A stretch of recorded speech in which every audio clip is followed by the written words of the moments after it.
কি আমার আদরের দেবরটা, কেমন দিলাম? আমার বোনের সাথে রুম ডেট করবে?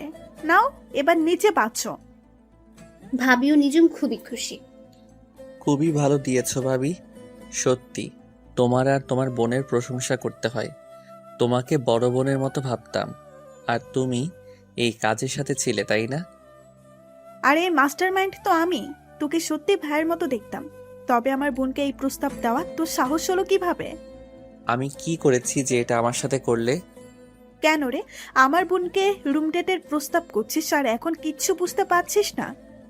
একদিন সত্যিটা জানতে পারবে ভাবি। তবে সেদিন আর এই অভিকে শত কথা বলেও মন গলাতে পারবে না। আচ্ছা, তা পরে দেখা যাবে। আগে নিজেকে তো দাঁড়াবার জায়গাটা কর। আবারও ভাবি ও নিজুম হাসতে লাগলো। সে চোখ দুটোকে হাতের তালুর অপর পাশটা দিয়ে মুছে নিয়ে সোজা রেল স্টেশনে চলে গেল। পকেটে ছিল মাত্র 1200 টাকা। সে ছেলেটা হচ্ছে অভি। এবার একাদশ শ্রেণীতে পড়ছে। বাবা এলাকার চেয়ারম্যান। তাহলে তো বুঝতেই পারছেন পারিবারিক অবস্থা কেমন। তারা দু ভাই, মা বাবাকে নিয়ে একটা পরিবার। ভাইয়া কিছুদিন আগে বিয়ে করেছে। সে একটা বিজনেস দেখে। এবার একটু ফ্ল্যাশব্যাকে যাওয়া হোক। অভি আর তার কয়েকজন বন্ধু মিলে কলেজের সামনে মজা করছিল। তখন একটা সুন্দরী মেয়ে পাশ দিয়ে যাচ্ছিল। তখন সেই মুখ দিয়ে শীষ বাজিয়ে দিল। হঠাৎ একটা মেয়ে সে তার গালে একটা বসিয়ে দিল। আর একটা দাও না প্লিজ। এ কথা শুনে মেয়েটি আবারও বসিয়ে দিল। উফ, এবার এত জোরে, এত শক্তি কই পাও গো? আমার আম্মু তো এত জোরে দিতে পারে না। মেয়েটি রেগে অভির দিকে তাকিয়ে আছে আর বলল, আরেকটা দেব? এই আমার বউ হবে? তাহলে প্রতিদিন এমন সকাল বিকাল দিতে দিব। এবার মেয়েটি কোনো কথা না বলে এক গাল রাগ নিয়ে সোজা কলেজের ভেতরে চলে গেল। একটু পর তারাও ক্লাসে চলে গেল। গিয়ে দেখলো হাই হাই, ওই মেয়েটাও আমাদের ক্লাসে? অভি একটু ভাব নিয়ে ক্লাসে ঢুকে তার পাশের একটা বেঞ্চে বসলো। একটু পর স্যার ক্লাসে এসে মেয়েটাকে পরিচয় করিয়ে দিল। আর ওর নাম নিঝুম। একটা ক্লাস শেষে সে মেয়েটিকে উদ্দেশ্য করে বলল, হাই, আমি অভি। তো আমি কি করব? ফ্রেন্ড। তোমার মতো লুচ্চা ছেলের সাথে কখনোই না। অভির একটু খারাপ লাগলো ওর কথাটা শুনে, আর ভাবলো একে এভাবে হবে না, অন্য পথ দেখতে হবে। পরের দিন কলেজের সবার সামনে হাঁটু গেড়ে নিঝুমকে বলল, নিঝুম, তোমাকে আমি প্রথম দেখাই মনে জায়গা করে ফেলেছি। প্লিজ আমাকে ফিরিয়ে দিও না। এবারও সবার সামনে এমন অবস্থা দেখে মাথা নিচু করে ক্লাসে চলে গেল। আর অভি ভাবছে, দূর শালা, এভাবে হলো না। এবার ক্লাসে গিয়ে বসলো অভি আর নিঝুমের দিকে মাঝে মাঝে তাকাচ্ছে। ও কেমন যেন বিরক্ত ফিল করছে। আর অভির 14 গোষ্ঠী উদ্ধার করে চলছে। এভাবে নিঝুমকে পটানোর জন্য অনেকভাবে চেষ্টা করলো অভি, কিন্তু ফলাফল শূন্যই মনে হচ্ছে। এই মেয়ে শপথ করে পৃথিবীতে এসেছে। কত সুন্দরী মেয়ের প্রপোজ যে পেল, একটাও তার পছন্দ হয়নি, তাই পাত্তাও দেয়নি। কিন্তু নিঝুমকে পছন্দ হলেও এখন সে নিজেই পাত্তা পাচ্ছে না। না, ওর পিছে আর পড়ে থাকা যাবে না। এখন আগের মতো হয়ে যায়, মানে সিঙ্গেলই ভালো। আজ অভির ভাইয়ার জন্য মেয়ে দেখতে যাবে। অবশ্য মেয়ে দেখা ভাইয়া আব্বু আম্মুর শেষ। আজ শুধু তাকে নিয়ে দেখিয়ে আনবে আর বিয়ের দিন তারিখ ঠিক করে আসবে। অভি চলে গেল নতুন ভাবিদের বাসায়। একটু পর মেয়েকে নিয়ে আসলো। তখন সে ভাইয়ার হবু বউকে দেখে তো পুরাই ক্রাশ। আম্মু, আমি তাকে ভাবি বলে মানব না। সবাই তো অভির কথা শুনে অবাক। হঠাৎ তার আম্মু বলে উঠলো, মানে? আম্মু, তার সাথে আমাকে বিয়ে দিয়ে দাও, আর ভাইয়াকে আরেকটা দেখিয়ে বিয়ে করিয়ে দাও। অভির কথা শুনে তো সবাই হাসতে হাসতে লুটুপুটি খাচ্ছে। এবার তার মা বলে উঠলো, তোর কি মাথা খারাপ? না আম্মু, আমি তো ঠিকই বলছি। এবার তার আম্মু রেগে বলল, অবি, তুই কিন্তু বেশি করে ফেলেছিস। এখন এখান থেকে তুই যা বলছি। অভি আর কোনো কথা না বলে সোজা মন খারাপ করে ছাদে চলে গেল। ভাইয়ার হবু বউ বলে উঠলো, আন্টি থাক না, ও তো ছোট, কি বুঝে কি বলে ফেলেছে। আম্মা আপনারা কথা বলুন, আমি ওকে দেখছি। কিছুক্ষণ পর হবু ভাবি ছাদে এসে অভির গলায় হাত দেয় আর বলতে শুরু করলো, কি আমার কলিজার দেবরটা, মন খারাপ করে আছো যে? অভি পেছনে তাকিয়ে দেখলো তার হবু ভাবি। ভাবি তার কথা না শুনে আবার বলা শুরু করলো, কি হলো আমাকে বলবে না? আরে পাগল, তুমি তো এখনো ছোট, না হলে তোমাকেই আমি বিয়ে করতাম। এ কথা শুনে তার মন খারাপ দূর হয়ে গেল আর ভাবির দিকে ফিরে তাকালো। সত্যি বলছো? হুম, তুমি কিন্তু অনেক কিউট। আচ্ছা, আমাকে ভাইয়ার মতো আদর করবে তো? ধুর, তোমাকে আরো বেশি আদর করব। তুমি তো আমার ভাইয়ার থেকে বেশি স্মার্ট, তাই তোমাকেই বেশি করব। অভি খুশি হয়ে ভাবিকে জড়িয়ে ধরল। চলো এবার নিচে যাই। এবার ভাবি আর অভি নিচে চলে গেল। সবাই তো পুরাই অবাক, বিশেষ করে তার আব্বু আম্মু, কারণ সে একবার রেগে গেলে সহজে কেউ তার অভিমান ভাঙাতে পারে না। বিয়ের দিন তারিখ ঠিক হয়ে গেল, আগামী সপ্তাহে তাদের বিয়ে। এক সপ্তাহ পর বিয়ে বাড়ি গিয়ে অভি পুরাই এখানে এসে দেখলো নিঝুম। কি যে সুন্দর লাগছে তাকে দেখতে, একদম পরীর মতো। সেও বেহায়ার মতো চলে গেল, বলা শুরু করলো। এই যে মিস, এখানে কি করেন? আমার বোনের বিয়ে, আমি থাকবো না তো কে থাকবে? ও ভাবি তোমার বোন? যাক, ভালোই হলো তাহলে। দুই বোন এক বাড়িতে থাকতে পারবে। সে এই ছেঁচড়া, দুই বোন একবারই মানে? বুঝলা না, তুমি তো আমার বেয়ান, তোমাকেও আমার করে নিব। ও, তাহলে আপু তোর কথা বলছি? হ্যাঁ গো, ভাইয়ের শালি আমার বউ। তোরে আজ জুতা পেটা করতাম যদি আজ বিয়ে বাড়ি না হতো। কথা বলে নিঝুম চলে গেল। অভিও মন খারাপ করে দাঁড়িয়ে রইল। বিয়ের সকল কার্যক্রম শেষ, সে ভাবিকে নিয়ে বাড়ি চলে আসলো। এরপর আরো কয়েকদিন কেটে গেল। ভাবি তাকে খুবই ভালোবাসে, মনে হয় তার আপন ভাই। এখন একদিন সকালে ভাবির হাতে ছাড়া খায় না, পড়াশোনা না করলে শাসন করেন, এভাবেই দিন চলছিল। একদিন ভাবির বোন অভিজের বাসায় আসে, সে তো মহা খুশি। এখন ভাবি আর অভি অনেকটা ফ্রি হয়ে গেছে, সবকিছু ভাবির সাথে শেয়ার করে সে। কিছুক্ষণ পর সবাই খেতে বসলো। নিঝুম তার পাশে বসেছে। অভি ওর পায়ের উপর পা রাখলে ও কেমন যেন রেগে বিড়বিড় করছে। একটু পর খাওয়া শেষ হয়ে গেলে অভি ছাদে চলে গেল। পেছনে মনে হলো কারো প্রবেশ। তখন তাকিয়ে দেখলো নিঝুম তার পেছনে। সে তো খুবই খুশি। আর তখনই নিঝুম বলতে লাগলো, আপনার সমস্যা কি বলুন তো? কই কিছু না তো। তাহলে খাবার টেবিলে ওই রকম করছিলেন কেন? তাতে কি হয়েছে? আপনি তো আমার বেয়ান, একটু মজা করতেই পারি, তাই না? দেখুন, আমার এরকম একদম ভালো লাগে না। আর কখনো এরকম করলে আমি কিন্তু আপনাদের বাসায় আর কখনো আসবো না। আচ্ছা, আর কখনো হবে না। এরপর চলে গেল। অভিও নিচে নেমে যায়। তখন ভাবি বলে উঠলো, অফি, ভাই আমার বিকেলে নিঝুমকে নিয়ে একটু ঘুরে আসিস। ভাবি, আমার কাজ আছে। লক্ষ্মী ভাই আমার, একটু অন্তত আমার জন্য এটা কর। অভি আর কিছু না ভেবে বলল, আচ্ছা ঠিক আছে, তাহলে আমার কপালে একটা চুমু খাও। কথাটা সবার সামনেই বলল। তখন ভাবি বলল, আচ্ছা, এটা কি আবার বলা লাগে, পাগল? তারপর ভাবি তার কপালে একটা চুমু দিয়ে দিল। আসলে ভাবি তারা অনেক কেয়ার করে, তা সবাই জানে, তাই কেউ কিছু মনে করে না। বিকেলে নিঝুমকে নিয়ে ঘুরতে বের হলো অভি। তখন নিঝুম তার সাথে খুব ভালোভাবে কথা বলছে। সেও নিঝুমের টোল পড়া গালের দিকে তাকিয়ে আছে আর ওর প্রেমের গভীরতায় ডুবে যাচ্ছে। হঠাৎ একটু পর একটা ছেলে এসে নিঝুমের হাত ধরল। অভি এটা দেখে সহ্য করতে না পেরে ছেলেটির গালে বসিয়ে দিল। ওর মুখের এক কোণ কেটে রক্ত ঝরছে। নিঝুম বলতে লাগলো, ওই, তুই ওকে মারলি কেন? ওকে মারলাম মানে? ওকে তোমার হাত ধরার সাহস কে দিল? ও আমার হাত ধরুক বা অন্য কিছুই ধরুক, তাতে তোর কি? অভি তো ওর কথা শুনে অবাক।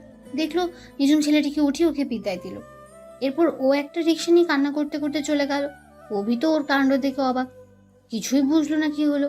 ও বাসায় ফিরলে কান্না করতে করতে রুমে চলে যায়। ভাবি ওকে দেখে পেছন থেকে ডাকলেও নিঝুম দাঁড়ায়নি। নিঝুম বলল, আপু, আমাকে একটু নীরবে থাকতে দিবি প্লিজ? ভাবি আর ওকে কিছু বলল না। কিছুক্ষণ পর অভি বাসায় ফিরলে ভাবি জিজ্ঞেস করলো, অফি, নিঝুমের কি হয়েছে? এখানে বসো ভাবি, আমি তোমায় সব বুঝিয়ে বলছি। তারপর অভি ভাবিকে সব বুঝিয়ে বলল। আচ্ছা, আমি দেখছি। তারপর অভির তার রুমে চলে গেল। ভাবি নিঝুমের রুমে চলে গেল। ভাবি নিঝুমের রুমে গিয়ে দেখলো নিঝুম কান্না করছে। তারপর ভাবি নিঝুমকে গিয়ে উঠিয়ে বলল, বোন, আমাকে বল, তোর কি হয়েছে? নিঝুম কোনো কথা বলছে না। ভাবি আবার বলতে শুরু করলো, আমি না তোর বোন? আমাকে না সবকিছু তুই শেয়ার করিস? হঠাৎ নিঝুমের মাথায় একটা বুদ্ধি চাপলো। আবু, আমাকে বেশি বিশ্বাস কর না অভিকে। কি বলিস তুই? আমার কাছে থেকেই তো তুই বড় হয়েছিস। আমি তোকে কখনো অবিশ্বাস করেছি বল? আর অফিস সাথে তুই কিছুদিন ধরেই আছি, ও তোকে কিছু বলেছে নাকি বল?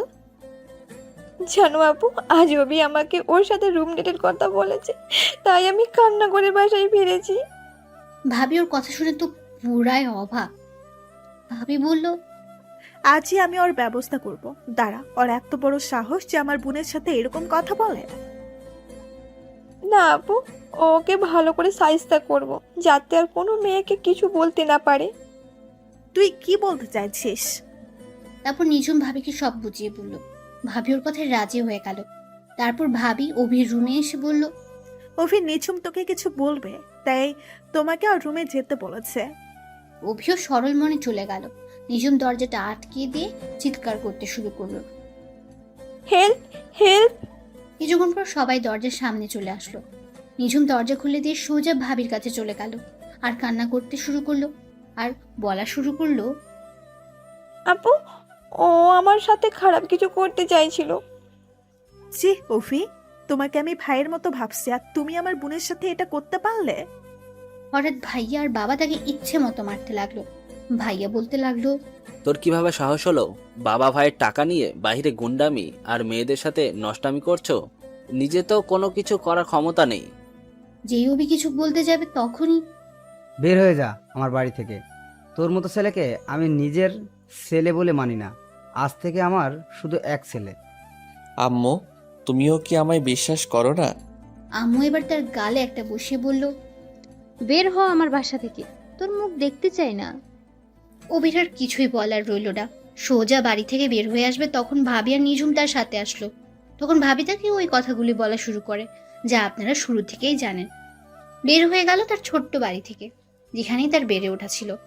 পকেটে 1200 টাকা আর মোবাইলটা ছাড়া আর কিছুই নেয়নি সে। দু চোখ বেয়ে পানি গড়িয়ে পড়ছে। যে ভাই তাকে ছাড়া কোথাও যেত না, সে আজ তাকে এভাবে মারলো। ছোট থেকে মাথার উপর থাকা বাবা নামক বট গাছটাও তার থেকে ছায়া সরিয়ে নিয়েছে। মা নামে স্নেহের চাদরও আজ তাকে থাপ্পড় মেরে তাড়িয়ে দিল। রেল স্টেশনে চলে আসলো অভি। একটা টিকিট কিনে অজানা গন্তব্য ঢাকার উদ্দেশ্যে রওনা দিল। সব স্মৃতিগুলো আজ দুমড়ে এসে হানা দিচ্ছে। ভাবি এটা কিভাবে তার সাথে করতে পারলো? যে ভাবিকে নিজের বোনের মতো ভাবতো, সে তার সাথে এটা করতে পারলো? আর সে তো কখনো নিজের সাথে এমন কিছু করেনি। কিন্তু এটা না, আর ভাবতে পারছে না। চোখ দুটো নিভে আসছে। এই সময় ট্রেনে হঠাৎ একটা মেয়ে তার পাশে বসলো। অভির চোখ বুঝে আছে, চোখ দিয়ে নোনা জল গড়িয়ে পড়ছে। হঠাৎ মেয়েটি তার দিকে তাকিয়ে বলল, এই যে শুনছেন? অভি চোখ খুলে তাকিয়ে দেখলো একটা মেয়ে। এবার মেয়েটি বলা শুরু করলো, আপনাকে অনেক ক্লান্ত দেখাচ্ছে যে, আপনি কি খুবই চিন্তিত? না, সমস্যা নেই। আপনাকে অনেক বিষণ্ণ দেখাচ্ছে, আবার কান্না করছেন যে? না, তখন ট্রেনে ওঠার সময় চোখে কি যেন একটা পড়ছে, তাই চোখটা খুবই জ্বালাতন করছে। আমি সিনথিয়া, আপনি? আমি নেহাল চৌধুরী, অভি। তার চোখ দিয়ে এখনো পানি পড়ছে অনবরত। তা দেখে সিনথিয়া বলতে লাগলো, আরে এখনো তো কান্না করে যাচ্ছেন, দেখি আমার দিকে তাকান তো। অভি এবার ওর দিকে চোখ তুলে তাকাতে সিনথিয়া ওর ওড়না দিয়ে তার চোখ দুটো মুছে দিল। কিছুই তো খুঁজে পেল না, তাই বলল, কই কিছুই তো নাই তোমার চোখে। দাঁড়াও, আমি তোমার চোখে গরম ভাব দেই, এতে ভালো লাগবে। এরপর সিনথিয়া চোখে গরম ভাব দিতে লাগলো। অভি ওর ব্যবহার দেখে তো পুরাই অবাক। একটা অচেনা অচেনা ছেলের সাথে কেমন আচরণ করে যাচ্ছে। কিছুক্ষণ পর ও অভি সম্পর্কে নানান কথা জিজ্ঞেস করলো। সে ওর সব বলে দিল, কিন্তু তার জীবনের ঘটে যাওয়া এই ঝড়ের ব্যাপারে বলল না, কারণ এতে হয়তো তার সম্পর্কে খারাপ ধারণা সৃষ্টি হতে পারে। সত্যি মেয়েটা অনেক মিশুক। অল্প কিছু সময়ের মধ্যে একজন অপরিচিত মানুষকে আপন করে নিতে পারে। মনে হয় ও অভিকে কত আগে থেকে চেনে। দীর্ঘ জার্নির পর ট্রেন ঢাকা এসে পৌঁছালো। অভি সত্যিই ভুলে গিয়েছিল যে আজ সে অনিশ্চিত জীবনের খোঁজে বেরিয়েছে। ট্রেন থেকে সিনথিয়াকে বিদায় দিয়ে চলে গেল বিষণ্ণ জীবনের উদ্দেশ্যে, যেখানে নেই দুমুঠো অন্ন দেওয়ার ভরসা, না আছে চোখ দুটো বুঝে শরীর এলিয়ে দেওয়ার স্থান। রেল স্টেশন থেকে বেরিয়ে গেল। ও আপনাদের তো বলতেই ভুলে গিয়েছিলাম, অভি যখন রেল স্টেশনে আসলো তখন তার মোবাইলটা 5000 টাকায় বিক্রি করে দিয়েছিল, যার মূল্য ছিল 20,000 টাকা। আর সিমটাও ভেঙে ফেললো। আর কারোর সাথে মোবাইলে কথা বলার দরকার নেই, এরপর সে ছোট একটা বাসার খোঁজে বের হলো। বাসা খুঁজেই যাচ্ছে, কিন্তু এই শহরে কেউ ব্যাচেলরকে বাসা দিতে রাজি নয়। রাত হয়ে আসছে, কিন্তু এখনো রাতে থাকার মতো একটু জায়গা করতে পারলো না অভি। কোনো জায়গা না পেয়ে রাতে একটা হোটেলে ঢুকে কিছুটা খাবার খেয়ে নিল। বিলের কথা শুনে মনে হলো টাকা চাবিয়ে খেয়েছে। অল্প কিছু খাবার খেলো, তারই দাম হলো 560 টাকা। সত্যি এই শহরের ডাকাতির স্থান। সবাই যে যার স্থান থেকে ডাকাতি করে যাচ্ছে। ঘুমানোর কোনো স্থান না পেয়ে একটা গাড়ির গ্যারেজের সামনে ঘুমিয়ে পড়লো। খোলা স্থানের কোন রকম ছাতি নিচে চারদিকে নিঝুম অন্ধকার।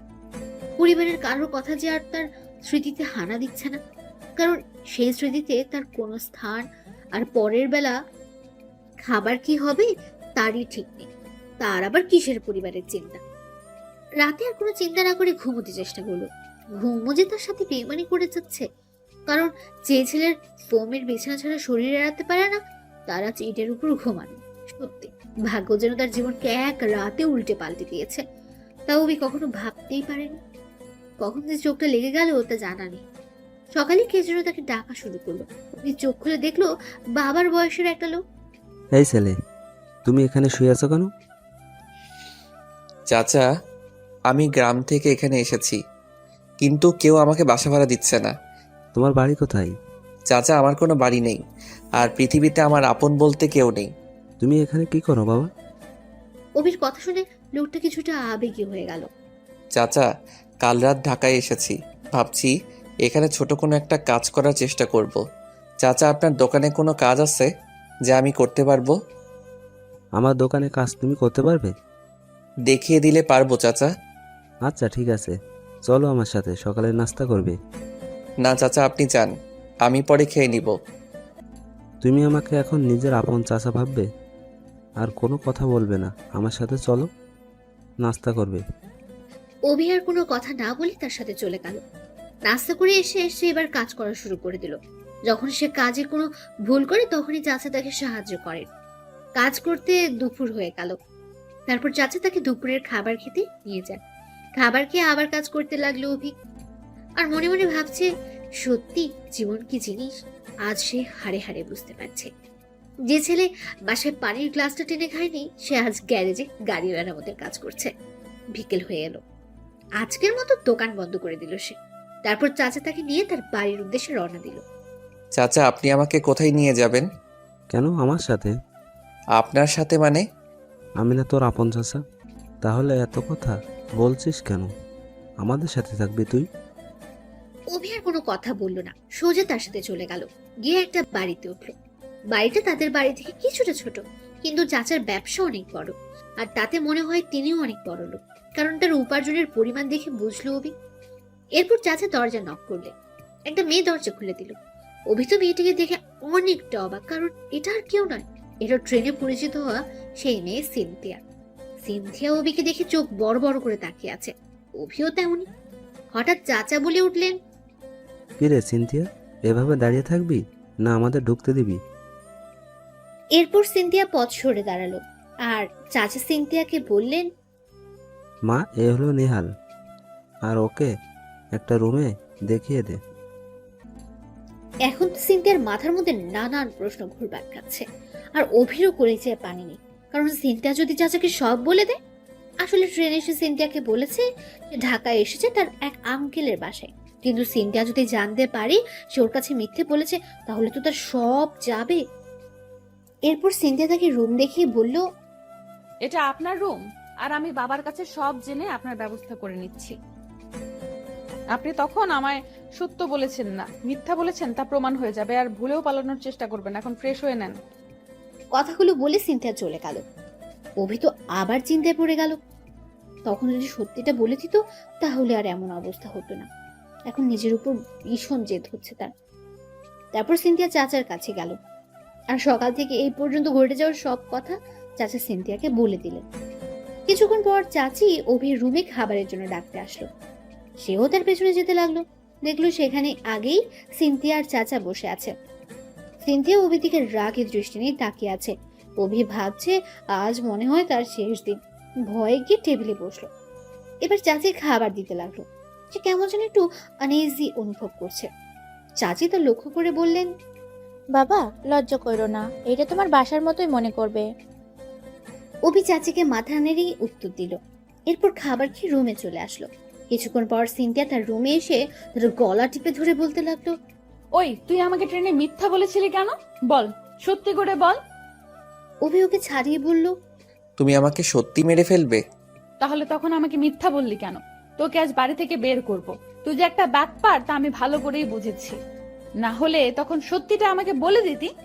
আজ তোকে পুলিশে দিব। আমি বাটপার, মিথ্যাবাদী, দর্শক। আর কিছু শুনবেন?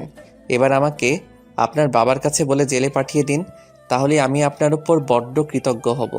প্লিজ আমাকে পুলিশে ধরিয়ে দিন। আমার জীবনটাই যেন জেলখানা হয়ে গেছে। এবার সিনথিয়া অভিকে বলল, কি হয়েছে আমাকে খুলে বলবে প্লিজ? আমি একজন ধর্ষক, আর এই অপরাধে বাবা মা বাড়ি থেকে বের করে দেন। আর আমি নিজের জীবনকে বাঁচানোর জন্য ঢাকায় এসেছি ঠাঁই নিতে, কিন্তু কেউ আমাকে সেই স্থান দেয়নি। আপনিও আমাকে তাদের মতো তাড়িয়ে দিন। তুমি সত্যিই ধর্ষক? ভাবি আর তার বোন আমাকে ধর্ষকের অভিযোগ দিলে বাবা মা তাদের কথা শুনে আমাকে বাড়ি থেকে বের করে দেয়। আর জীবিকার তাগিদে এই শহরে আসছিলাম। এটাই ছিল সেদিন আপনার থেকে লুকানো ঘটনা। এরপর সিনথিয়া রুম থেকে চলে গেল আর অভি দরজা বন্ধ করে কান্না করতে লাগলো। কেন তার সাথে এমনটা হচ্ছে? সে কি এমন অপরাধ করেছিল যে তাকে এমন শাস্তি পেতে হচ্ছে, আর আজ এরকম অপমান সহ্য করতে হচ্ছে? কান্না করতে করতে ঘুমিয়ে গেল। পরের দিন চাচার সাথে নাস্তা করে দোকানে চলে গেল। আজকের মতো কাজ শেষ। যেই চাচা তাকে বাড়ি নিয়ে আসবে তখন সে বলল, চাচা, আপনি কিছু মনে না করলে আমি একটা ম্যাচে থাকতে চাই। ওখানে আমার একটু কেমন যেন লাগে। আচ্ছা বাবা, তোমার যেখানে ভালো লাগে সেখানেই থাকো। এরপর চাচা তাকে একটা ম্যাচ ঠিক করে দিলেন। তারপর তিনি বাসায় চলে গেলেন। সিনথিয়া চাচাকে বাসায় একা ফিরলে বলা শুরু করলো, বাবা, নেহাল কোথায়? ও আজ একটা ম্যাচ ঠিক করেছে, আজ থেকে সেখানেই থাকবে। সিনথিয়া এবার মন খারাপ করে তার রুমে চলে গেল আর কান্না করতে শুরু করলো। ও মনে মনে ভাবছে, হয়তো আমার জন্যই ও আজকে বাসায় আসেনি। এভাবে 1 মাস কেটে গেল। এখন চাচা অভির কাজে খুবই খুশি। একদিন চাচাকে বলল, চাচা, আমি লেখাপড়া করতে চাই, তাই আমার কিছু প্রয়োজনীয় জিনিস পুরনো কলেজ থেকে আনতে হবে। এখন চাচাও তার সাথে ঘটে যাওয়া সব জানেন, তাই চাচাও সম্মতি দিল। অভি পরের দিন সকালে কলেজের উদ্দেশ্যে রওনা দিল। দীর্ঘ জার্নি শেষে পুরনো জায়গায় ফিরল। তারপর সেখান থেকে সোজা রিক্সা নিয়ে কলেজে চলে গেল। মুখে একটা মাস্ক লাগিয়ে কলেজে প্রবেশ করলো যাতে কেউ তাকে চিনতে না পারে। তারপর প্রিন্সিপাল থেকে সব কাগজ নিয়ে বের হবে, তখনই দেখলো নিঝুম তার সামনে দাঁড়িয়ে আছে।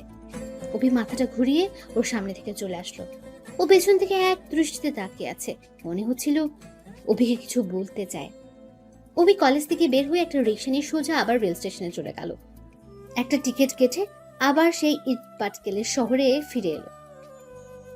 এসে চাচার সাথে দেখা করে ম্যাচে চলে গেল।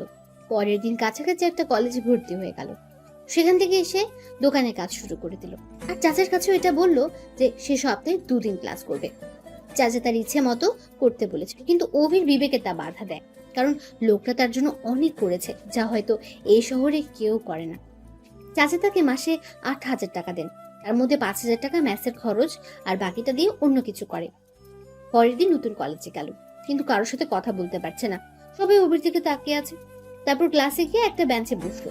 হঠাৎ দরজার দিকে চোখ পড়তে দেখলো সিনথিয়া একদল মেয়ে নিয়ে ক্লাসে প্রবেশ করছে। তখনই অভি তাড়াতাড়ি করে মাথা নিচু করে নিল। স্যার এসে পরিচয় করিয়ে দিল।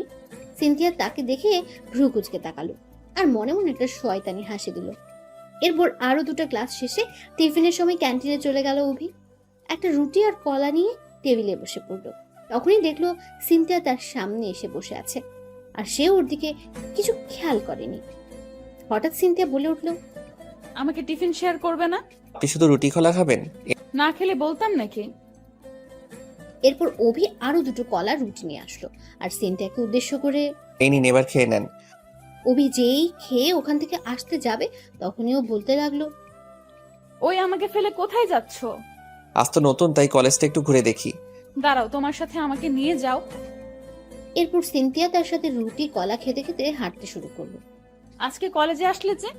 না, আসলে চাচার কাছে বলেছি 2 দিন সপ্তাহে ক্লাস করব, তার জন্য এই 2 দিন ছুটি কাটাবো। আর বাকি দিনগুলোতে কাজ করব। তুমি আমাদের বাসা থেকে চলে আসলে কেন? এমনি একটা অপরিচিত লোক আপনাদের বাসায় থাকলে কেমন দেখায় না?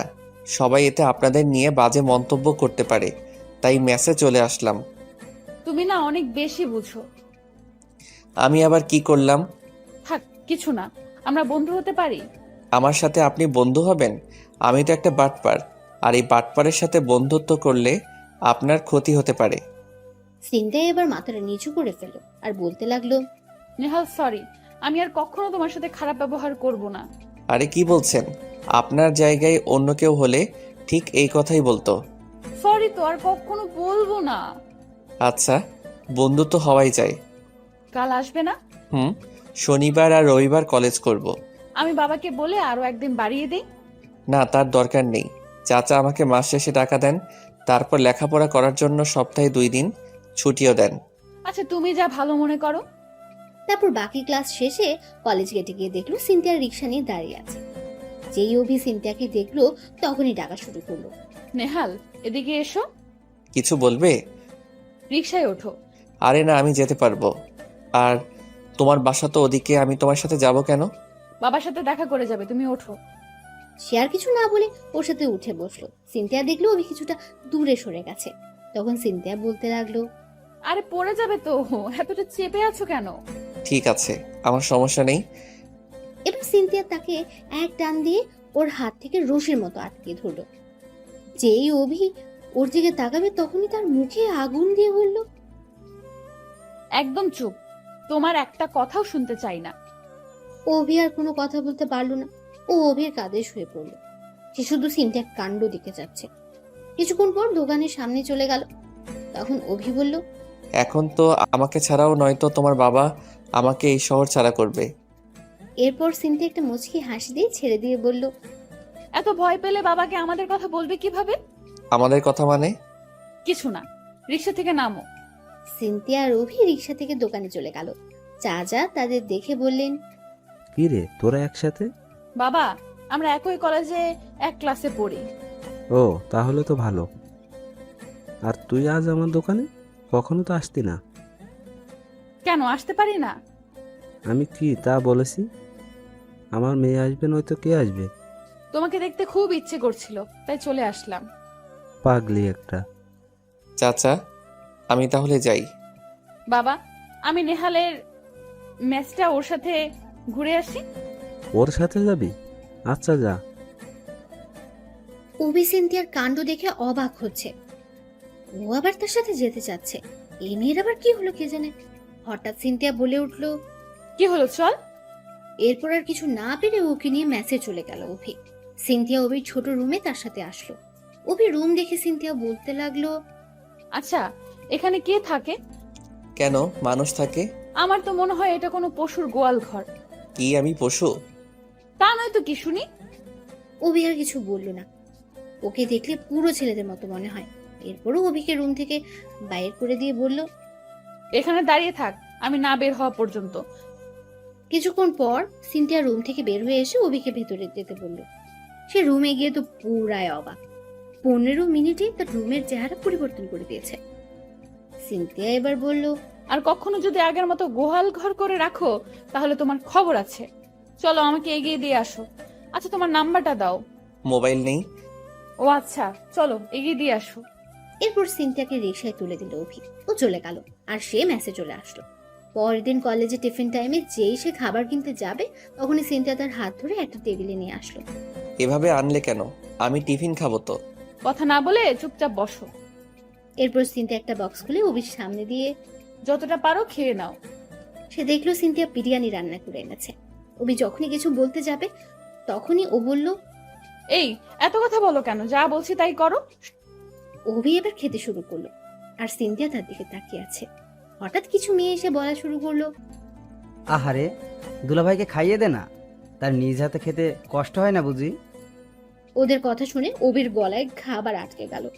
তখন সিনথিয়া তাড়াতাড়ি তাকে পানি দিয়ে ওর বসার চেয়ারটা যেই তুলতে যাবে তার মধ্যে সবগুলো মেয়ে ওধাও। সিনথিয়া বকতে লাগলো, শাকচুন্নি পেতনি গুলো, দেখিস তোদের একটারও বিয়ে হবে না।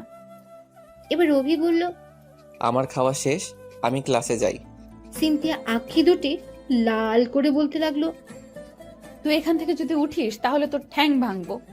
আমি কি করব? আমি এখন খাবো, আর তুই আমার মুখের দিকে তাকিয়ে থাকবি।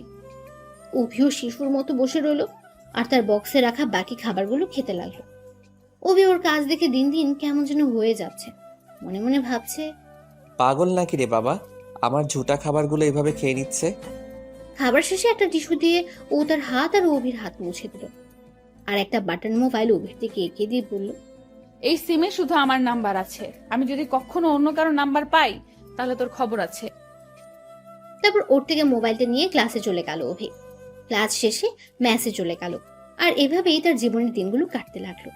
সিনথিয়া তাকে এখন অনেক কেয়ার করে। ওর বাবাকে বলে অভিকে ওদের বাসায় আবার ফিরিয়ে নিয়েছে। অভিকে সকল কাজে সাহায্য করে। ও যে অভিকে অনেক ভালোবাসে তা অভি ভালোভাবেই বুঝতে পারে। অনেকবার পরোক্ষভাবেও অভিকে ভালোবাসার কথা বলেছিল, কিন্তু সে তাতে গুরুত্ব দেয়নি, না বোঝার অভিনয় করেছে। আসলে অভি যে ওকে ভালোবাসে না তেমনটাও নয়। ওকে ছেড়ে অভির চলাফেরা করতেও কষ্ট হয়, কিন্তু ওকে পাত্তা না দেওয়ার কারণ অভি ওর বাবার সাথে কখনো বিশ্বাসঘাতকতা করতে পারবে না। তিনি অভিকে এই অচেনা শহরটাকে চেনাতে সাহায্য করেছেন। নিজের ভালোবাসা তার সাহায্যের কাছে কিছুই না, কারণ আজ সে এই প্রবাদ বিশ্বাস করে যে পেটে ভাত না থাকলে ভালোবাসা বেড়ার নিচ দিয়ে পালায়। এভাবে 5টা বছর চলে গেল। এখন অনার্সের শেষ বর্ষে পড়ে অভি। একদিন কলেজ থেকে আসার সময় সিনথিয়া তাকে বলল, নেহাল, আমার সাথে আসো, আমার কিছু কথা আছে। বলো, কি বলবে? দেখো নেহাল, তোমাকে এই 5 বছরে অনেকবার বোঝানোর চেষ্টা করেছি, কিন্তু তুমি বোঝার চেষ্টা করোনি। তাই আমি সরাসরি আজ শেষবারের মতো তোমায় বলছি, আমি তোমায় ভালোবাসি নেহাল। এটা হয় না সিনথিয়া। কেন হয় না? আমি কি দেখতে সুন্দর না, না তোমার যোগ্য নই? দেখো সিনথিয়া, তুমি দেখতে অনেক সুন্দর, তোমাকে যেই ছেলে দেখবে সেই পছন্দ করবে। আর যোগ্যতার কথা বলছো? আরে আমার তো নিজেরই থাকার জায়গা নেই, আর যোগ্যতার তো সেখানে প্রশ্নই ওঠে না। আর তোমার বাবার সাথে আমি এটা করতে পারবো না। আমি এত কিছু বুঝি না, তুমি আমায় ভালোবাসবে কিনা তা বলো। সম্ভব না সিনথিয়া, আমাকে ক্ষমা করে দাও। সিনথিয়া সেখান থেকে কান্না করতে করতে চলে গেল। অভিও মন টন খারাপ করে আছে। অভি যে সত্যি সিনথিয়াকে অনেক ভালোবাসে, কিন্তু তার বাবার সাথে এটা অভি কিভাবে করতে পারবে? প্লিজ আমাকে একটু বোঝার চেষ্টা করো, আমি তোমাকে না বলতে চাইনি। অভি কিছুক্ষণ পরে সিনথিয়াদের বাসায় চলে গেল। রাতে খাবার খাওয়ার সময় টেবিলে সিনথিয়াকে দেখতে পেল না। চাচিকে জিজ্ঞেস করলে বলতে লাগলো আজ নাকি সিনথিয়া রাতে খাবে না। সেও কিছুটা খেয়ে রুমে চলে আসলো, আর সিনথিয়ার কথা ভাবছে। এটা তার জন্য আজ রাতে খেলো না, হয়তো তার প্রতি খুবই রাগ আর অভিমান করে আছে। থাক, 1 দিন বা 2 দিন এরকমটা করে একদিন সব ঠিক হয়ে যাবে। পরের দিন সকালে নাস্তা করতে গেলে দেখলো সিনথিয়ার চোখ লাল হয়ে আছে। মনে হচ্ছে রাতে একটু ঘুমায়নি, সারা রাত কান্না করে যাচ্ছিল। সকালে নাস্তা করে সিনথিয়া চলে গেল কলেজে, আর অভি চলে গেল দোকানে। এভাবে আরো 4-5টা দিন কেটে গেল। এখন সিনথিয়াকে খুবই হাসি খুশি দেখাচ্ছে। আজ অভি কলেজে যাবে, তাই ব্রেকফাস্ট করে সিনথিয়ার জন্য অপেক্ষা করলো। কিন্তু হুট করে সিনথিয়া তাকে না নিয়ে একটা রিক্সা নিয়ে কলেজে চলে গেল, আর অভি দাঁড়িয়ে দাঁড়িয়ে তাকিয়ে রইল আর ভাবছে এত তাড়াতাড়ি বড় হয়ে গেল সে। চোখ দিয়ে অনেকদিন পর 1 ফোঁটা পানি পড়লো। তখন ভাবতে লাগলো, আরে সে কেন কান্না করছে, সে তো আর সিনথিয়ার কেউ না। পরে অভিও একা একা কলেজে চলে গেল। কলেজে গিয়ে দেখলো সিনথিয়া কয়েকটা ছেলের সাথে হেসে কথা বলছে। অভিকে দেখে আরো জোরে জোরে হাসতে লাগলো, মনে হচ্ছে সে কোনো হাসার পাত্র। পরে সোজা ক্লাসে চলে গেল অভি। সেখানে গিয়ে অন্যদের নোট পড়া খাতাগুলো একটু দেখতে লাগলো, কারণ কিছুদিন পর ফাইনাল পরীক্ষা। যেভাবে হোক ভালো ফলাফল করতেই হবে, তার নিজেকে যোগ্য করে তুলতেই হবে। কিছুক্ষণ পর ক্লাসে সবাই চলে আসলো। একে একে ক্লাস শেষ করে টিফিন টাইম চলে আসলো। অভি ক্যান্টিনে প্রবেশ করে দেখলো সিনথিয়া একটা ছেলের হাত ধরে বসে আছে আর খাবার খাচ্ছে। অভি আর ওইদিকে দোয়াক্কা না করে সামান্য কিছু খাবার খেয়ে ক্লাসে চলে গেল। একটু পর দেখলো সিনথিয়া আর ওই ছেলেটি একসাথে ক্লাসে আসছে। দেখে মনে হচ্ছে খুবই ভালো আছে। অভি যদিও ভাবছে ও যার সাথে খুশি যা ইচ্ছা তাই করুক, তাতে তার কি। আসলে তারও যে বুকটা পুড়ে যাচ্ছে, তো অভি বলে বোঝাতে পারছে না। হয়তো এটাকে বলে ভালোবাসা অসহায়। এরপর বাকি ক্লাস করে বাড়িতে চলে গেল অভি। যাওয়ার সময়ও দেখলো সিনথিয়া ওই ছেলেটার হাত ধরে রিক্সায় উঠে হাসতে হাসতে যাচ্ছে। অভি হাঁটা শুরু করলো বাসার উদ্দেশ্যে। পরের দিন আবারও কলেজে গেল। আজও সিনথিয়া কয়েকটা ছেলের সাথে কথা বলছে। কিছুক্ষণ পরপর দেখলো সিনথিয়া ছেলেদের গায়ে গায়ে পড়ছে। এটা দেখে তার চরম মাত্রায় জিদ উঠে গেল। তাই সোজা বাসায় চলে গেল। বাসা থেকে চাচার দোকানে চলে গেল। সেখানে গিয়ে কাজ শুরু করলো আর সিনথিয়ার কথা ভাবছে। আমি হয়তো ওকে না বলে দিয়েছি, তাই বলে ও আমার সামনে অন্য ছেলেদের সাথে এমন করবে। আমি আর এরকম সহ্য করতে পারবো না। তাই চাচাকে কোনোভাবে বুঝিয়ে তার বাসা থেকে বেরিয়ে আসার একটা ব্যবস্থা করতে হবে। সিনথিয়ার অবহেলা যে আর সহ্য করতে পারছি না। অভি তাই চাচাকে বলল, চাচা, আমি কিছুদিনের জন্য মেসে থাকতে চাই, তারপর আবার আপনার বাসায় যাব। আচ্ছা বাবা, তোমার যা খুশি। এরপর অভি সিনথিয়ার বাসায় ফেরার আগেই সবকিছু নিয়েই চাচিকে বলে ম্যাসে গিয়ে উঠল। এখন অভি আর কলেজে যায় না, দোকানে কাজ করে আর লেখাপড়ার সময় দেয়। এভাবে 1 মাস চলে গেল। কিছুদিনের মধ্যে তাদের ফাইনাল পরীক্ষা শুরু হবে, তাই চাচার কাছে কয়েকদিনের ছুটি নিয়েছে। এখন শুধু লেখাপড়া চালিয়ে যাচ্ছে, কারো কথা মনে আনার চেষ্টা করে না। অভি অতটা ভেঙে পড়া ছেলে নয় যে তাকে অবহেলা করলে সে নিজের লক্ষ্য থেকে সরে যাবে। এখন তার একটাই লক্ষ্য, পরীক্ষায় যেভাবেই হোক ভালো একটা ফলাফল করতে হবে। বলতে বলতে পরীক্ষা শুরু হয়ে গেল। আজকের পরীক্ষাটাই শেষ। পরীক্ষা শেষে কলেজের বাইরে আসবে, তখনই একটা মেয়ে নেহাল বলে ডাকলো। অভি পেছনে তাকিয়ে দেখলো রিমা। রিমা বলতে শুরু করলো, পরীক্ষা কেমন হলো নেহাল? আলহামদুলিল্লাহ ভালো, তোমার? আমারও ভালো হয়েছে। আচ্ছা চলো, আজ আমার সাথে যাবে। সমস্যা নেই, আমি একা যেতে পারবো।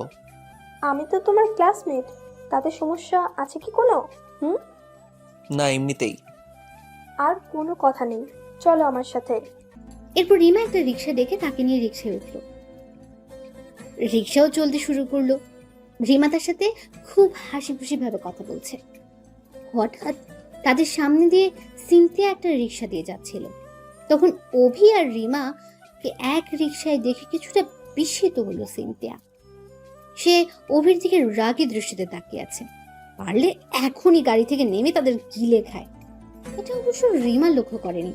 অভি চাচার দোকানে চলে গেল, গিয়ে দেখলো সিনথিয়া আগেই দোকানে বসে আছে। এবার সিনথিয়া উদ্দেশ্য ভরে বলল, নেহাল, আমাকে একটু এগিয়ে দিয়ে আসো প্লিজ। অভি আর কিছু না বলে ওর সাথে যেতে লাগলো। ও বাড়ির দিকে না গিয়ে অন্য পথে হাঁটা শুরু করলো। তাই অভি বলতে লাগলো, আপনি ওদিকে কই যাচ্ছেন? বেশি কথা না বলে আমার সাথে এসো তো। অভিও চুপ করে আছে। এবার সিনথিয়া একটা রিক্সা দেখে তাকে নিয়ে উঠতে বলল। আমি রিক্সায় উঠবো কেন? এত কথা বলো কেন? উঠতে বলছি উঠো। অভি আর কোনো কথা না বলে ওর পাশে উঠে বসলো। কেউ কোনো কথা বলছে না। কিছুক্ষণ পর রিক্সা একটা পার্ক এনে থামলো। সিনথিয়া অভিকে ভেতরে নিয়ে একটা নির্জন জায়গায় গেল। এবার হঠাৎ ওর তার গলার টিপ দিয়ে বলতে লাগলো, কি রে, অন্য মেয়ের সাথে ঘুরতে ভালো লাগে না? অন্যদের গায়ের সাথে লেগে বসতে অনেক মজা লাগে না? ওই, তুই আমার বান্ধবীর সাথে এক রিক্সায় গেলি কেন? আমাকে তোর ভালো লাগে না যে ওই ডাইনির সাথে যেতে হলো? এবার গলা থেকে হাত সরিয়ে বলল, সব প্রশ্নের উত্তর দিবি, নয়তো তোকে আজ এখানেই 12টা বাজাবো। রিমা আমাকে জোর করে নিয়ে তখন রিক্সায় উঠেছিল, তাতে আমি কি করব? তুই কি করবি মানে? ও বললেই তোর উঠতে হবে নাকি? তাতে কি হয়েছে? ও আমাকে বলতেই পারে ওর সাথে যেতে, যেমনটা আপনি নিয়ে যেতেন। রিমা আর আমি কি এক নাকি? কেন? আপনাকে আমি যেমন চোখে দেখি, রিমাকেও তো সেই চোখে দেখি। তুই রিমাকে আমার চোখে দেখিস? ওই, তোর কয়টা লাগে রে? একটাতে হয় না? একটাতে হয় না মানে? কেন তুই বুঝিস না? তুই আমার কতটা কাছের। হাসালেন আমাকে। আমি আপনার কাছের কেউ? ভালো একটা জোক শুনালেন আপনি। মানে তুই কি বলতে চাইছিস? যে মেয়ে একটা ছেলের হাত ধরে ক্যান্টিনে খাবার খায়, এক রিক্সায় দুজন হাত ধরে যায়, আবার নানান ছেলের সাথে শরীর লাগায়, সে আবার আমার কাছের কেউ? দেখ, ওগুলো আমি যা করেছি তা তোমাকে জ্বালানোর জন্য। তুমি জানো তুমি আমাকে না করার পর আমি কতটা কষ্ট পেয়েছি। আর আমি এটাও জানি যে তুমি আমার জন্য বাসা থেকে আবারও চলে এসেছো। সত্যি তোমাকে অনেক ভালোবাসি নেহাল। এইসব করেছি শুধু তোমাকে পাওয়ার জন্য। দেখুন, আমি আবারও এক কথা বলছি, আপনার বাবা আমাদের সম্পর্ক কোনো দিনও মেনে নিবে না। আর একজন মেয়ে, আপনার একটা ভবিষ্যৎ আছে। আমার এই অনিশ্চিত জীবনে আপনাকে জড়াতে চাই না। আপনি কেন বুঝেন না? প্লিজ, আমি প্রয়োজনে তোমার জন্য আমি সারা জীবনের শেষ দিন পর্যন্ত অপেক্ষা করব। তারপরেও তুমি আমাকে একটু ভালোবাসা দাও।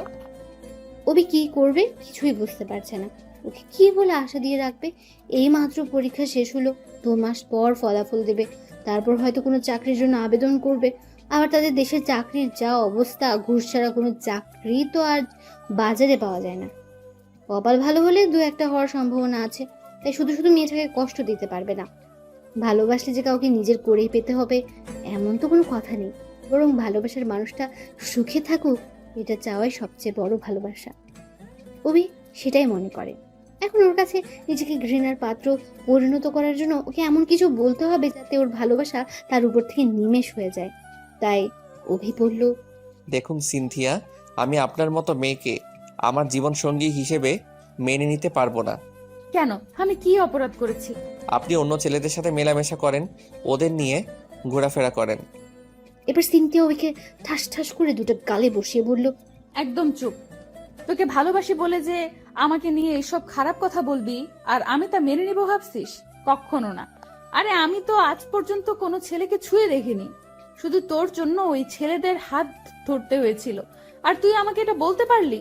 চলে গেলাম তোর জীবন থেকে, আর তোকে বিরক্ত করব না। এ কথাগুলো বলে সিনথিয়া কান্না করতে করতে চলে গেল। অভির চোখ দিয়েও যে আজ চোখের জলের জোয়ার বয়ে চলছে। আজও যে শ্রোতাধিনী তার অপঠেলে পাঠিয়ে দিচ্ছে। আমি সত্যি তোমাকে এটা বলতে চাইনি সিনথিয়া, আমি যে তোমাকে অনেক ভালোবাসি। আমার জীবনের শেষ অবলম্বন যেন তুমিই ছিলে। আমার হাত পা যে বাঁধা তোমাকে কিভাবে আমি বোঝাবো তা আমি নিজেও জানি না। শুধু তোমার ভালোর জন্য তোমাকে ওই কথাগুলো বলতে হয়েছিল। প্লিজ আমাকে ক্ষমা করে দিও। একা একা বারকে বসে কাঁদছে আর কথাগুলো বলছে। কিছুক্ষণ পর মেসেজ চলে গেল। এভাবে আরো 2 মাস কেটে গেল। চাচা বলেছিল এখন সিনথিয়া রুম থেকে আর বের হয় না, আগের মতো খাওয়া দাওয়া ভালো মতো করে না, সারাদিন শুয়ে শুয়ে কান্না করে, কাউকে কিছুই বলে না। হয়তো ওকে ওই দিন ও কথাগুলো বলাই এমনটা করছে। ওর কাছে গিয়ে মাফ চেয়ে আসবে অভি। আজ ফলাফল বের হয়েছে, সিনথিয়া থেকে অভির রেজাল্ট ভালো হয়েছে। সে চাচির সাথে দেখা করতে গেল। চাচি অভিকে দেখে অনেক খুশি হলো। পরে সিনথিয়ার সম্পর্কে জিজ্ঞেস করলে তিনি ওর কথা বললেন। চাচি, আমি একবার সিনথিয়ার রুমে যাব। অনুমতি নেওয়ার কি আছে বাবা, যাও গিয়ে দেখো তুমি কিছু জানতে পারো কিনা। রুমে আসতে পারি? আসুন। কেমন আছেন? যেমনটা কেউ রেখেছে। প্লিজ, ওই দিনের কথার জন্য আমি সত্যি দুঃখিত। আসলে তখন মাথাটা কি যেন হয়েছিল, আর কি বলতে গিয়ে কি বলে ফেলেছি। সত্যি আমি আপনার কাছে ক্ষমা চাইতে এসেছি। না, আপনি যা বলছেন তা সবই ঠিক আছে। আমি তো বাজে মেয়ে, নয়তো অন্য ছেলেদের সাথে মেলামেশা করি। এবার আর চোখে পানি আটকে রাখতে না পেরে ওর রুম থেকে বেরিয়ে গেল অভি। চাচির থেকে বিদায় নিয়ে মেসেজ চলে এলো অভি। রাতে ফেসবুক দেখছে, হঠাৎ একটা নিউজ ফিডে চোখ গেল তার। সেখানে দেখলো ওয়াইসি পদের নিয়োগ সার্কুলার। তারপর নিউজটাতে ঢুকে বিস্তারিত জানতে পেরে যাচাই করার জন্য ওয়েবসাইটে চলে গেল। গিয়ে দেখলো নিউজটা সত্যি। পরের দিন একটা কম্পিউটারের দোকানে গিয়ে আবেদন করে আসলো। যদিও সে জানে চাকরিটা হওয়ার চান্স খুবই কম, তবে ভাগ্যের উপর ছেড়ে দিল আর পরীক্ষার জন্য সকল প্রস্তুতি গ্রহণ করতে লাগলো। চেষ্টা করলে তো সৃষ্টিকর্তা কোনোভাবে এখানে না হোক ওখানে তো একটা জায়গা মিলিয়ে দেবেনি। আরো 1 মাস পর পরীক্ষাগুলো হয়ে গেল। ভালোই হয়েছে তার। এখন ফলাফলের অপেক্ষায়। যদিও তার মনে হচ্ছে হয়তো ঘুষের জন্য চাকরিটা হবে না। একদিন সকালে ঘুম থেকে উঠে মোবাইলটা চেক করতে যাবে, তখনই মোবাইলের স্ক্রিন দেখে অভির চোখ উপরে। তাড়াতাড়ি মেসেজটা সিন করলো, দেখলো তার জবটা কনফার্ম হয়ে গেছে। সে তো মহা খুশি। তাড়াতাড়ি ফ্রেশ হয়ে গিয়ে চাচার কাছে চলে গেল সুসংবাদটা দিতে। চাচা তো অনেক খুশি। কিছুটা বেলা হলে মিষ্টি নিয়ে চাচির কাছে গিয়ে তাকে সংবাদটা দিয়ে মিষ্টি খাইয়ে দিল। তারপর সিনথিয়ার রুমে চলে গেল। যেই ওর রুমে প্রবেশ করলো, সিনথিয়া তার গালে একটা চড় বসিয়ে দিল। সে এক হাতে মিষ্টি আর অন্য হাতে গাল ধরে আছে। সারপ্রাইজ দিতে এসে নিজেই সারপ্রাইজ হয়ে গেল অভি। তোর সাহস হয় কিভাবে আমার রুমে অনুমতি ছাড়া প্রবেশ করতে? বের হ আমার রুম থেকে, তোর মুখ আমি দেখতে চাই না। অভি ওখানে মিষ্টিগুলো ফেলে বাইরে চলে আসলো। অভি বুঝতে পারছে তার প্রতি সিনথিয়া খুব রেগে আছে। 15 দিন পর তার জয়, তাই সবকিছুর প্রস্তুতি নিতে শুরু করলো সে। 7 দিন পর চাচা হঠাৎ একদিন সিনথিয়াকে বললেন, মা, আমি তোর জন্য একটা ছেলে দেখেছি, আরও অনেক ভালো, তোকে নিয়ে অনেক দূরে চলে যাবে। আজ রাতে তোদের এঙ্গেজমেন্ট, 1 বছর পর তোকে নিয়ে যাবে। এখন শুধু আংটি পরিয়ে রাখবে। বাবা, তুমি এটা কি বলছো? আমার মতামত না নিয়ে তুমি এটা করতে পারো না। আমি তোমার আর একটা কথাও আমি শুনতে চাচ্ছি না। তুমি যদি আমার কথা না শুনো তাহলে আমার মরা মুখ দেখবে। সিনথিয়া আর কিছু না বলে রুমে গিয়ে কান্না করতে লাগলো। কিছুক্ষণ পর সিনথিয়া অভিকে খুঁজতে মেসে চলে গেল, কিন্তু দেখলো মেসের তালা মারা। আসলে তখন অভি জয়েনিং এর জন্য মার্কেট করতে গিয়েছিল। সিনথিয়া অভিকে না পেয়ে কান্না করতে করতে বাড়ি ফিরে আসলো। রাতে সবাই চলে আসলো, সিনথিয়াও আর কিছু করতে পারলো না পেরে নিচে চলে আসলো। সবাই ছেলের জন্য অপেক্ষা করতে লাগলো। কিছুক্ষণ পর সিনথিয়াদের বাড়ি মেহমানি ভর্তি হয়ে গেছে, কিন্তু তার মন যেন পড়ে আছে নেহালের কাছে। বাবার কথা রাখতে সে রাজি হয়ে গেছে। একটু পর অভি যে সিনথিয়াদের বাসায় আসলো, সিনথিয়া তাকে দেখে সবার সামনে দৌড়ে এসে জড়িয়ে ধরলো আর বলা শুরু করলো, নেহাল, আমি জানতাম তুমি আসবে। বাবা আজ আমাকে অন্য ছেলের সাথে এঙ্গেজমেন্ট করাতে যাচ্ছে। প্লিজ তুমি কিছু একটা করো। আমি যে তোমাকে ছাড়া অন্য কাউকে ভালোবাসতে পারবো না। কিছু একটা করো। অভি চারপাশে চেয়ে দেখলো সবাই বিনা পয়সায় সিনেমা দেখছে। অভি এবার সিনথিয়াকে ছাড়িয়ে হাত ধরে সবার সামনে নিয়ে গেল। তারপর পকেট থেকে একটা আংটি বের করে ওকে পরিয়ে দিল। সিনথিয়া তো পুরাই অবাক। হঠাৎ সিনথিয়ার বাবা সবাইকে তার মেয়ের হবু জামাই বলে অভির সাথে পরিচয় করিয়ে দিলেন। সিনথিয়ার এবার খুব রাগ হলো, সেখান থেকে চলে গেল। অভি চাচাকে এই দিকটা সামলাতে বলে ওকে খুঁজতে চলে গেল। সিনথিয়াকে বাড়ির সকল রুম ঘুরে ঘুরে খুঁজছে অভি, কিন্তু ওর ছায়া পর্যন্ত খুঁজে পায়নি। তারপর ছাদে চলে গেল। সেখানে গিয়ে দেখলো তার কলিজাটা ছাদের এক কোণে দাঁড়িয়ে কান্না করছে। সে সিনথিয়ার কাছে গিয়ে পেছন থেকে আস্তে করে জড়িয়ে ধরলো। ও কিছুটা কম্পিত হয়ে অভিকে সরিয়ে ঠাস ঠাস করে আরো দুটো চট বসিয়ে দিল। অতঃপর তাকে জড়িয়ে ধরে কান্না শুরু করে দিল। এবার সিনথিয়া বলা শুরু করলো, তুই আমাকে এত কষ্ট দিস কেন? আমি যেদিন চলে যাব সেদিন নিজেকে শক্ত করে রাখতে পারবি তো? আর কিছু বলতে না দিয়ে ওর ঠোঁট দুটোকে বন্ধ করে দিল অভি আর বলল, আর একটা কথা বলবি না? তোর জন্য আমার অনেক কষ্ট পেতে হয়েছে। তোকে একটু কষ্ট দেওয়ার জন্য আমাকে কত কিছু করতে হয়েছে তা তুই জানিস? তোকে তো আমি সেই প্রথম থেকে ভালোবেসেছিলাম, কিন্তু নিজের অনিশ্চিত জীবনে তোকে জড়াতে চাইনি। তুই যতটা কষ্ট পেয়েছিস আমি তার থেকে বেশি নীরবে কষ্ট পেয়েছি। আচ্ছা, 1 বছর পর বিয়ে হবে মানে? আরে বাবা, আমি তো ওআইসিতে জয়েন করব। ট্রেনিং শেষে 1 বছরের মধ্যে তোমাকে আমার সাথে নিয়ে যাব। তাহলে আগে বললে না কেন? ওই দিন তো মিষ্টি নিয়ে এই জন্য এসেছি, কিন্তু তুমি তো থাপ্পড় মেরে পাঠিয়ে দিলে। তারপর চাচাকে সাহস করে তোমাকে বিয়ে করতে চাই সেই কথা বলে দেই। এরপর চাচাও রাজি হয়ে যায়। এরপর তোমার জন্য এই নাটকটা করতে হলো। সরি, আর কখনো এমনটা করব না। তোমাকে অনেক ভালোবাসবো। আচ্ছা, এবার নিচে চলো। এরপর তারা নিচে চলে আসলো। সবার সাথে সাক্ষাৎ করে মেসে ফিরে এলো। যদিও সিনথিয়া থাকতে অনেক অনুরোধ করেছিল, অভি থাকেনি। এরপর সে ট্রেনিং এ জয়েন করতে পৌঁছে গেল। সিনথিয়া অনেক কান্না করেছিল, আসলে পাগলিটা তাকে অনেক ভালোবাসে। 1 বছর পর তার পোস্ট হলো সিরাজগঞ্জে, যেখানে তার মাতৃভূমি। অভি প্রথমে কিছুটা ভাবনায় পড়ে গেল। যাই হোক, হয়তো পুরনো শহর আর মানুষগুলোর সাথে আবারও দিদার হতে যাচ্ছে। 1 সপ্তাহের মধ্যে তার পোস্টিং করা হবে। সে সিনথিয়াকে না বলে তাদের বাড়ি চলে আসে। সিনথিয়া তাকে দেখে ঝড়ের গতিতে তার বুকে এসে পড়ল। মনে হচ্ছে 1000 বছর ধরে তাকে দেখেনি। তারপর অভি ওকে ছাড়িয়ে বলল, চলে এসেছি তো পাগলি, আর কখনো তোমায় ছেড়ে যাব না। এখন তুমি শুধু আমার সাথে থাকবে। 2 দিনের মধ্যে চাচাকে তাদের বিয়ের ব্যবস্থা করতে বলল। অতঃপর তাদের বিয়েটা হয়ে গেল। তারপর 3 দিন পর সিনথিয়াকে নিয়ে সে কর্মস্থানে চলে গেল। তাদের জন্য আলাদা একটা কোয়ার্টার বরাদ্দ রাখা হয়েছে। এবার তাদের বিবাহিত জীবন ভালোই কাটছে। অভি যখন অফিসে থাকে তখন সিনথিয়া সারাক্ষণ বাসায় থাকে। মাঝে মাঝে ওকে বাইরে বেড়াতে নিয়ে যায়। সে অতীত প্রায় ভুলেই গেছে সিনথিয়া তার জীবনে আসার পর থেকে। একদিন অফিস থেকে বাসায় ফিরছিল, তখন দেখলো একটা ছোট মেয়ে রাস্তায় এসে কান্না করে যাচ্ছে। অভি গাড়ি থামিয়ে ওর কাছে গিয়ে বলল, মামুনি, তুমি কান্না করছো কেন? তুমি কে? আমি তোমার চাচ্চু হই মামুনি। ও, তুমি আমার চাচ্চু? চাচ্চু, আমি আব্বু আম্মুকে খুঁজে পাচ্ছি না। তুমি তোমাদের বাড়ির রাস্তা চিনো? জি চাচ্চু। আচ্ছা চলো, তুমি রাস্তা দেখিয়ে দিবে আর আমি গাড়ি চালিয়ে তোমার বাড়ি গিয়ে তোমাকে দিয়ে আসবো। আচ্ছা চলো। এরপর মেয়েটা অভিকে পথ দেখাচ্ছে আর সে ওর মতো করে বাড়ি যাচ্ছে। হঠাৎ একটা বাড়িতে গিয়ে পৌঁছালো। অভি তো অবাক, এটা যে তার জন্মস্থান, কিন্তু বাড়িতে তালা মারা। তাই কিছুক্ষণ অপেক্ষা করতে লাগলো। এখন চিন্তাও হচ্ছে তার কেউ চিনে ফেলবে না তো। এখন তো এই মেয়েটাকে ফেলেও যেতে পারবে না। একটু পর একজন পুরুষ ও মহিলা আসলো। মনে হলো এরা তার ভাই ও ভাবি।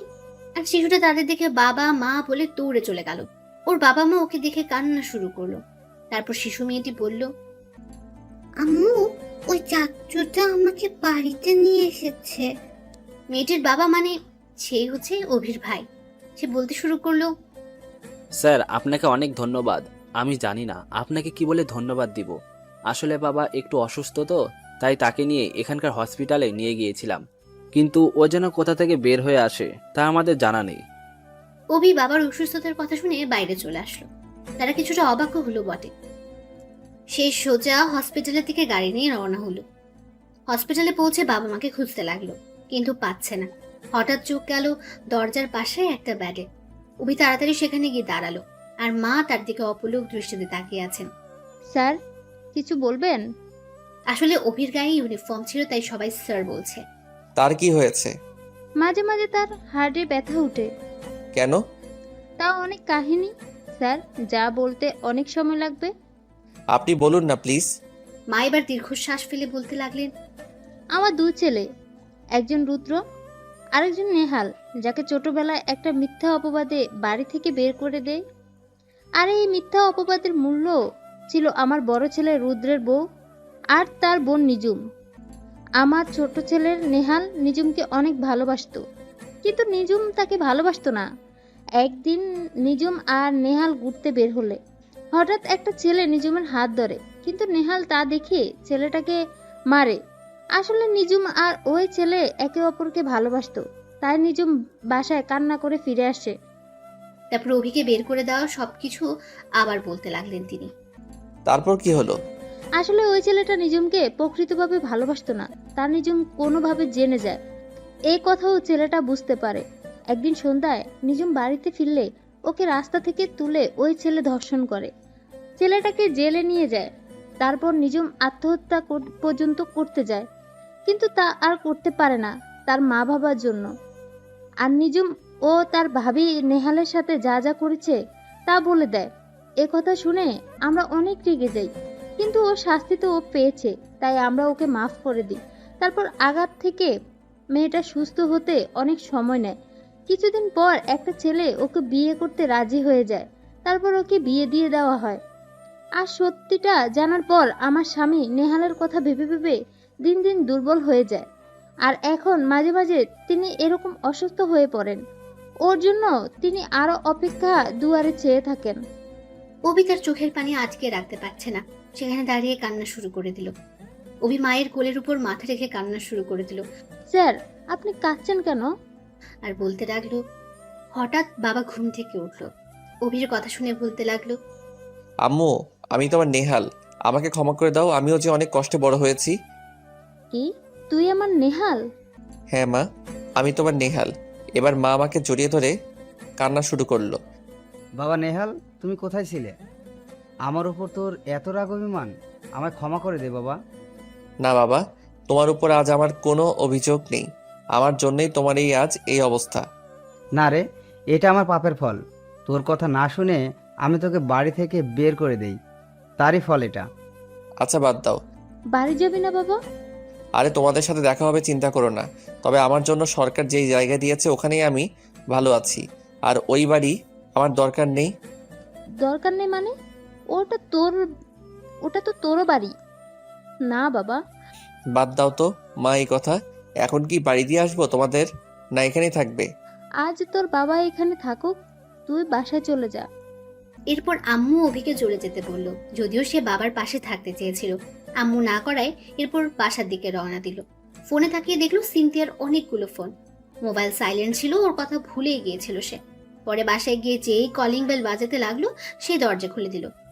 মনে হলো তার জন্যই কলিং বেল ধরে দাঁড়িয়েছিল। অভি ভেতরে প্রবেশ করতে সিনথিয়া তাকে জড়িয়ে কান্না করতে শুরু করলো। সেও সিনথিয়াকে ছাড়িয়ে কপালে একটা চুমু খেয়ে আজকের সব ঘটনা খুলে বলল। ও অনেক খুশি, আব্বা আম্মুর সাথে দেখা করতে চায়। অভি ওকে সব বুঝিয়ে বলল। পরের দিন অফিস শেষে অভি আব্বু আম্মুর সাথে দেখা করতে বাড়িতে গেল। দরজা ভাবি খুলে দিল। তাকে দেখে মাথা নিচু করে ফেললো। সে সোজা আব্বু আম্মুর কাছে চলে গেল। তারা অভিকে দেখে খুবই খুশি হলো। একটু পর উষা মানে তার ভাইয়ের মেয়ে আসলো। এসে বলতে লাগলো, চাচ্ছু তুমি কেমন আছো? ভালো মামুনি, তুমি? আমিও ভালো চাচ্ছু।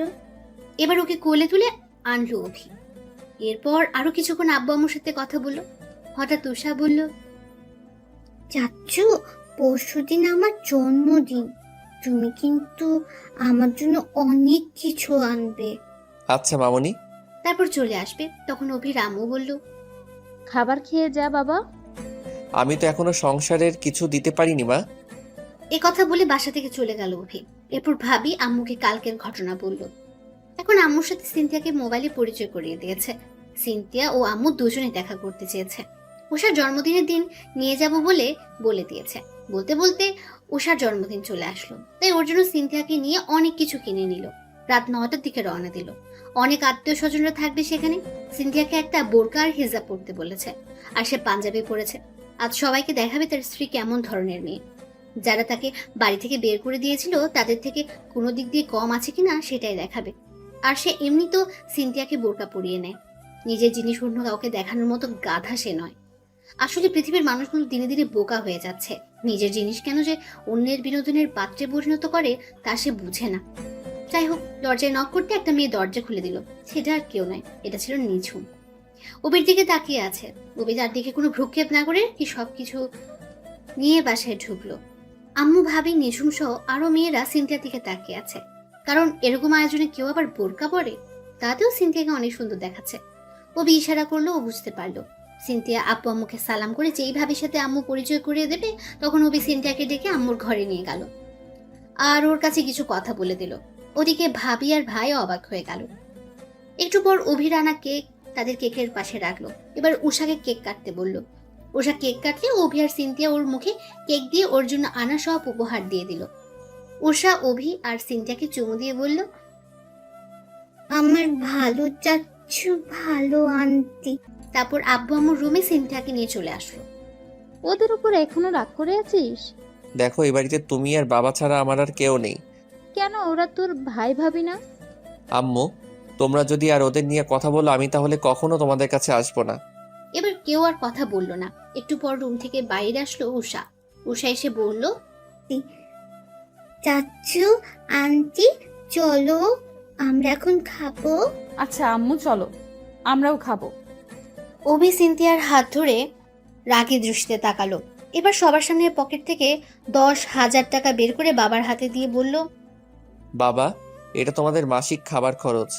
ডাক্তার দেখাতে যে টাকার প্রয়োজন তা আমি দিব, আর এই টাকায় না হলে আমাকে বলবে। আর পারলে সিনথিয়ার সাথে থাকবে, তোমাদেরকে ওর নিজের বাবা মার মতো করে সেবা যত্ন করবে, তা চিন্তা করো না। চলে আসবে। তখন উষা বলল, খেয়ে যাও চাচ্চু। না মামুনি, এই বাড়ির খাবার খাওয়ার অধিকার আমার নেই। সবাই অভির ব্যবহার দেখে অবাক হচ্ছে। এবার অভি সিনথিয়াকে নিয়ে বের হয়ে আসলো। ভাই ভাবিরও নিঝুমের চোখে পানিও স্পষ্ট দেখতে পেল। কিন্তু আফসোস, ওই দিন ভাবিকে এ কথাটাই বলেছিল অভি। শত চেষ্টা করেও তাকে আপন করতে পারবে না। সেদিনের কথাগুলোর আঘাতে এখন বুকটা ক্ষত হয়ে যাচ্ছে। হঠাৎ সিনথিয়া তাকে জিজ্ঞেস করলো, এমনটা করলে কেন? দেখো, কেউ ভুল করলে আমি ক্ষমা করে দেই, কিন্তু মিথ্যার ছলনা আর অবিশ্বাস আমার কাছে ক্ষমা এতটা সহজ নয়। এরপর বাসায় চলে আসলো। এখন উষা আব্বু আম্মু তাদের বাসায় আসে। অভি সিনথিয়াকে নিয়ে অনেক ভালো আছে। এভাবেই চলছে তাদের জীবন।